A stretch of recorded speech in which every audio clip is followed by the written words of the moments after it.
کو کتنے بندے چاہیے جس کے بعد آپ سوچنا شروع کریں گے؟ آرگیو کرنے کے لیے نا آپ قوم نہیں چاہیے ہوتی، اس کو میجورٹی بائس کہتے ہیں، گروپ بائس ہے۔ میں نے صحابہ کرام سے لیا ہے، لوکل عالم تو نہیں مانیں گے، میرے پاس نہیں ہے لوکل علماء۔ آپ عمر بن خطاب رضی اللہ تعالی عنہ ذوالقرنین کو فرشتہ کہہ رہے ہیں، یہ میں نے you want me to produce علماء، آئی پروڈیوس صحابہ۔ آپ کو عالم چاہیے، میں علم کے دروازے دیتا ہوں آپ کو۔ یہ میرے سے نہیں ہوگا بھیا، میں اللہ کے نبی صلی اللہ علیہ وسلم کا اور ان کے صحابہ کا چاہنے اور ماننے والا ہوں، اور میں ان کے اور اپنے بیچ میں کسی کو نہیں آنے دوں۔ آپ نے ایک بار ایک پوڈ کاسٹ میں کہا تھا کہ جو عربک میں عربک کی تفسیر لکھی جاتی ہے، آپ اس میں پڑھ لو سورہ کہف کی، جو آپ نے کہا تھا کہ جو آپ نے ایکسپلینیشن دی تھی، آپ نے کہا تھا عربک میں عربک کی تفسیر پڑھ لو۔ تو میں نے آپ سے کوشچن یہ پوچھنا ہے کہ کون سے ایسے سوال پہ آؤ جی فخر الدین رازی تفسیر الکبیر وہ پڑھے آپ؟ جی، میں نے آپ سے یہ پوچھنا تھا کہ کون سے ایسے عرب اسکالرز ہیں جو آپ کی ایکسپلینیشن کو سیکنڈ کرتے ہو؟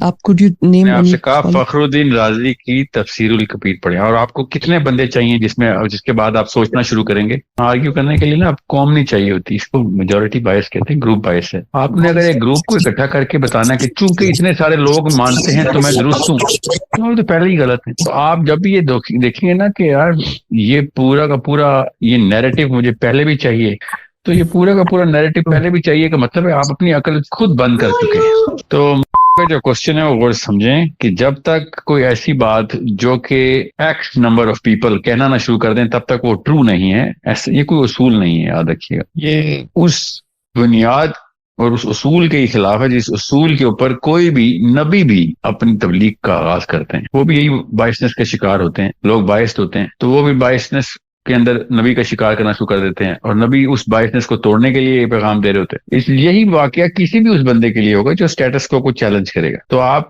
اگر چیلنج کرنے سے پہلے 50 بندے لے کے آ جائیں تو پھر اسٹیٹس کو تو چیلنج نہ کیا تو اسٹیٹس کو تو پہلے سے ہی ہو گیا جو آپ مان رہے ہیں۔ غور سے سمجھے میں کیا کہہ رہا ہوں کہ اگر سورہ کہف کے اندر ایک لفظ لکھا ہوا ہے، کوئی بھی سبابہ کا لفظ لکھا ہوا ہے، اور آپ ایک سوال کرتے ہیں اور آگے سے یہ جواب آئے کہ نہیں یہ اس بارے میں سوال کرنا منع ہے، تو وہ تو گناہ کر رہا ہے۔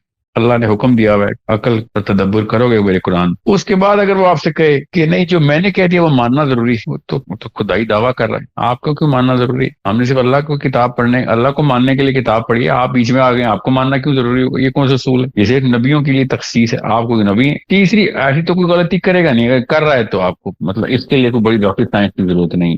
تیسرا، اگر وہ کہے نہیں زیادہ تر لوگ یہ مانتے ہیں اس لیے یہ بات ماننا ضروری ہے، تو یہ بہت ہی بڑا مسئلہ ہے کہ یہ کون سا اصول ہے کہ زیادہ تر لوگ مانتے ہیں تو یہ بات صحیح ثابت ہو گئی۔ اب یہ جو بیٹا سوال بچہ بھی کر رہا ہے میرے سے، کہ جو سوال کر رہے ہیں کہ ساحل میاں آپ کی ان باتوں کو جو قرآن پاک سے آپ لیتے ہیں، آپ کے علاوہ کوئی عالم مانتا ہے؟ کوئی مین سٹریم عالم؟ میں آپ کو بتا رہا ہوں، میں نے آج تک جب بھی کوئی کسی آیت کا مطلب کسی جگہ سے لیا ہے، وہ میرے ذہن میں کوئی نعوذ باللہ وہی تو نہیں ہوتی مجھے۔ میں نے صحابہ کرام سے لیا ہے، لوکل عالم تو نہیں مانیں گے، میرے پاس نہیں ہے لوکل علماء۔ آپ عمر بن خطاب رضی اللہ تعالی عنہ ذوالقرنین کو فرشتہ کہہ رہے ہیں، یہ میں نے تو نہیں کہا، انہوں نے کہا ہے۔ علی بن ابی طالب کہہ رہے ہیں ذوالقرنین بادلوں کے اوپر چلتا تھا، یہ طاقت تھی اس کی، وہ بادلوں کے اوپر سفر کر دیتا تھا، بادلوں کے اوپر۔ یہ محاورے میں نہیں کہہ رہے ہیں وہ، ورنہ کوئی طاقت نہیں، ایک گھوڑا وہ کہتے ہیں نا وہ اتنی تیز رفتار جا رہا تھا کہ لگتا تھا کہ وہ برق رو ہے، برق رو، برق اس میں وہ محاورہ ہوتا ہے۔ یہاں پہ اللہ کے علی بن ابی طالب جو ہیں وہ یہ ارشاد فرما رہے ہیں کہ اس کو بادلوں کے اوپر ٹریول کرنے کی طاقت اللہ نے دی۔ یہ میں کیا کہوں میں آپ کو، زیادہ تر علماء کرام کیوں نہیں مانتے اس بات کو، یہ آپ علماء کرام سے پوچھیں، کیونکہ ایک طرف علی بن ابی طالب اور عمر بن خطاب کھڑے ہیں، دوسری طرف علماء کرام کھڑے ہیں، تو اللہ کی پناہ کے میں صحابہ کو ریجیکٹ کروں اس لیے کہ زیادہ تر علماء کرام ایک طرف ہو گئے، میں صحابی کی بات ہی مانوں گا۔ اور یا تو ہونا کہ کسی نے صحابی پہ جھوٹ باندھا اور اس حدیث کی سند میں مسئلہ ہو، تو ایسا بھی نہیں۔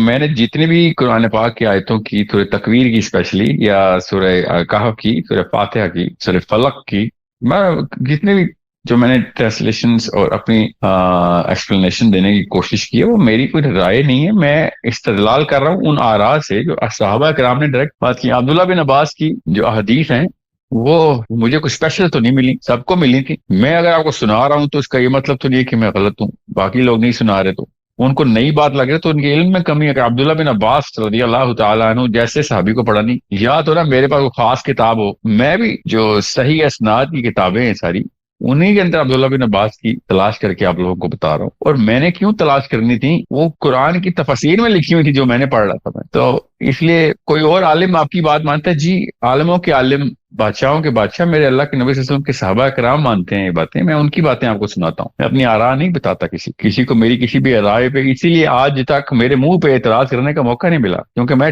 فٹ صحابی کی حدیث سنا دیتا ہوں، ایک ہی جواب آتا ہے. پھر یہ ضعیف ہی ہوگی. وہ جو آپ کے ضعیف لوگ اکٹھے ہو گئے ہیں وہ ٹھیک ہیں، ان کو کبھی ثابت کرنے کے لیے میری مستند حدیث ضعیف کری جا رہے ہیں آپ.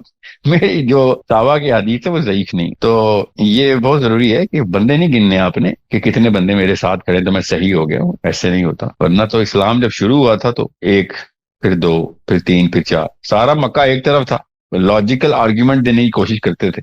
یہ نمبرز گیم میں ہوتی تو پھر تو اسلام پہلے دن سے اس عطاب میں آ جاتا کہ زیادہ تر لوگ نہیں مانتے تھے. تم غلطی ہو گئی. 13 بندے تھے دار ارقم میں، پورا مکہ ایک طرف تھا، ان کے عالم ایک طرف تھے، ان کے مولوی، یہودیوں کے راہب ایک طرف تھے، عیسائیوں کے پادری ایک طرف تھے. نمبر میں تو ہم کم ہی تھے. نمبر پروڈیوس کر کے آپ نے اپنے آپ کو صحیح ثابت کرنا ہے تو آپ بیسک غلطی کر رہے ہیں. اللہ تعالیٰ کے انبیاء میں سے کچھ انبیاء ایسے ہیں جو کہ نبی صلی اللہ علیہ وسلم نے شاف میں آیا کہ کسی ایسے بھی نبی تھے جن کے پاس 4 امتی تھے بس. کسی کے پاس 3 آئے، فوت ہو گئے، نبی شہید ہو گئے.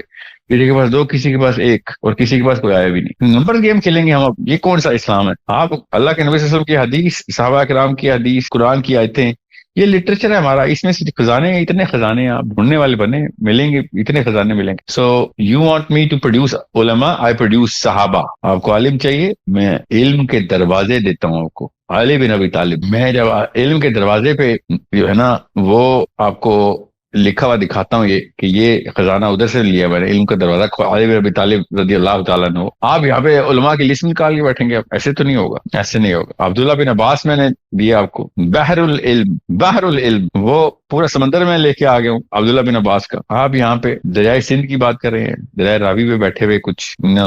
ان پروفیسرز کو، ان کی تعداد کو کسی بھی لیول کے اوپر صحیح ہونے کی نشانی نہیں سمجھنا. This is not the instrument of truth. The instrument of truth is Quran and my Prophet صلی اللہ علیہ وسلم. That is it. So اگر صحابہ نے کہہ دیا ہے، تابعین نے کہہ دیا ہے کہ جب بھی صحابہ کا لفظ آئے گا، تابعین نے کہہ دیا ہے جب بھی صحابہ کا لفظ آئے گا، اس کا مطلب ہوگا آسمان کی طرف جانے والا راستہ.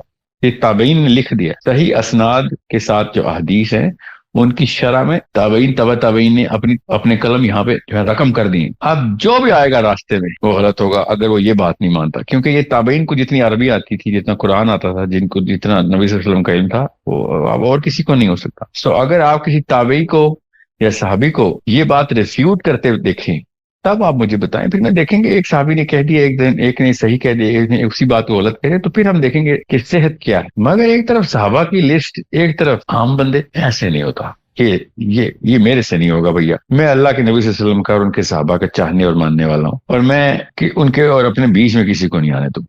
میں اکیلا کھڑا ہوں تو میں اکیلا ہی، میں مروں گا بھی اکیلا ہی. اگر یہی اگر تنہائی لکھی ہوئی ہے تو اکیلا ہی مروں گا. میں نمبرز کی گیم میں نہ آیا ہوں نہ میں نے آنا ہے کبھی. اور قیامت والے دن فیصلہ ہوگا کہ زیادہ تعداد درست تھی یا میرا نبی درست، زیادہ تعداد درست تھی یا میرے صحابہ درست، میرے نبی صلی اللہ علیہ وسلم کے صحابہ. بس قیامت ڈل دیں، بس یہ ہے. So if you want me to produce numbers, sorry, you started at the wrong place. I am not going to produce numbers. I'm going to produce names.